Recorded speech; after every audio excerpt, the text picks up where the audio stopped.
Tonight, from early morning presents to traditional church services, how Australians celebrated Christmas Day. Drowning tragedy, a toddler dies in a backyard swimming pool. And a festive send-off for international crews competing in the Sydney to Hobart.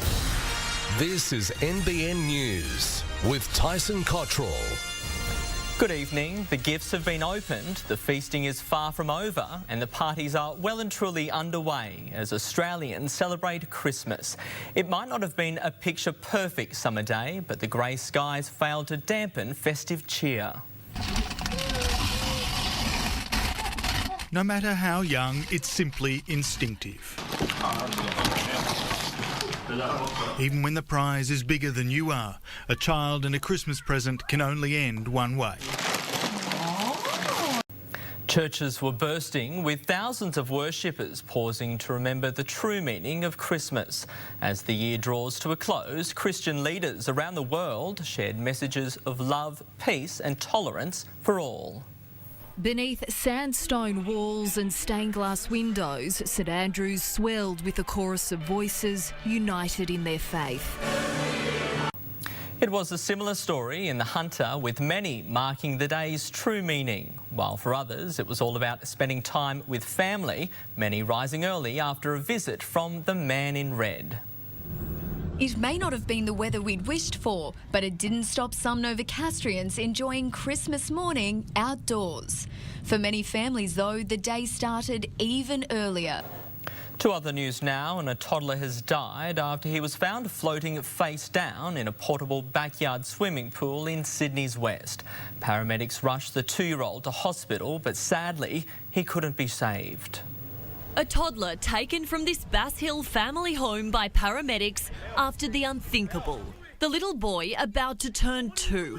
Still to come, 3 people killed in an horrific car crash in Melbourne.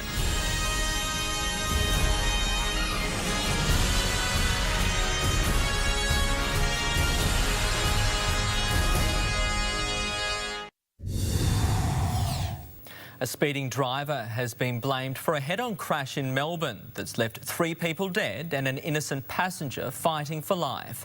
Police say the impact of the collision at Point Cook was so extreme, one of the vehicles was incinerated. Hours before Christmas, 3 lives destroyed in an instant. Those poor souls. Coming up in sport, how Steve Smith's injury will affect his performance in the Boxing Day test.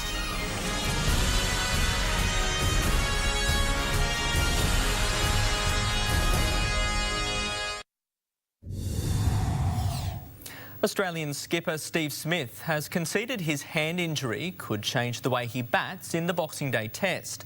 But even after wrapping up the Ashes, Smith is determined to ensure there'll be no respite for England. They might be celebrating Christmas with their loved ones, but for our cricketers, this is just as much Boxing Day Eve.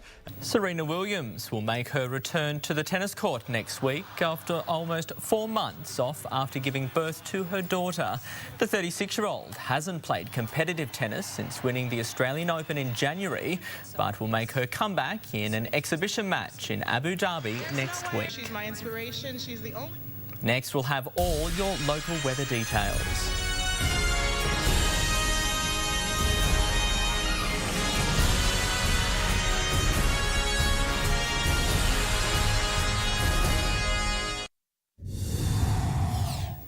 To the weather now, and it was much cooler for Christmas Day across the broadcast region, especially along the coast. There were also a few showers around as well. Taking a look at the satellite, and cloud in the east with a trough is generating some showers and thunderstorms in northeastern New South Wales and southeastern Queensland, some severe. Tomorrow, that trough will deepen over northern New South Wales and southern Queensland, which will continue to bring some possible heavy storms. Another trough in the west will also linger, causing showers over WA and western parts of South Australia. Taking a closer look at the temperatures now, and it was fairly cool along the coast but much warmer inland, up to 10 degrees in some areas. Port Macquarie reached 27 degrees, 22 the top at Williamtown, Norah Head 21 and 21 the top also at Nobby's Head. Further north, and there were a few light showers around today before those storms moved in later in the afternoon. Coolangatta reached 35, 35 also on the Gold Coast, 33 the top at Grafton, 29 in Armidale. Taking a look at Boxing Day tomorrow, and there'll be more wet weather on the way with a very high chance of showers and also some thunderstorms in the afternoon and early evening. 25 the top at Port Macquarie, 23 I should say at Nelson Bay, 21 the top at Newcastle, while Scone can expect 26 degrees. Much the same expected for northern New South Wales and southeast Queensland as that trough continues to move across the coast, and there is also the chance of severe thunderstorms, particularly around the Gold Coast, Tweed Heads and Byron Bay. It'll be 28 degrees on the Gold Coast tomorrow, 28 the top expected at Inverell.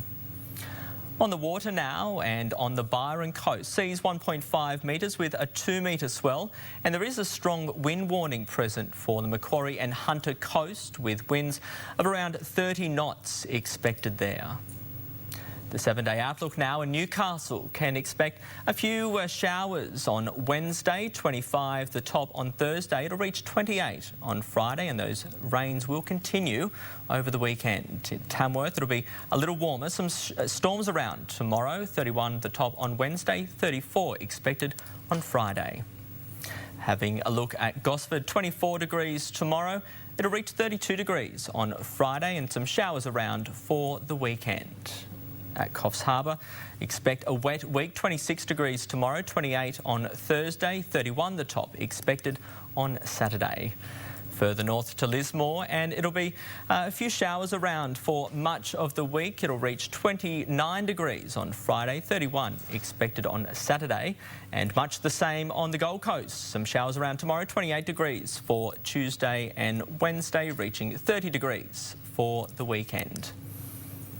And follow us on Facebook to stay up to date with all your local news and sport.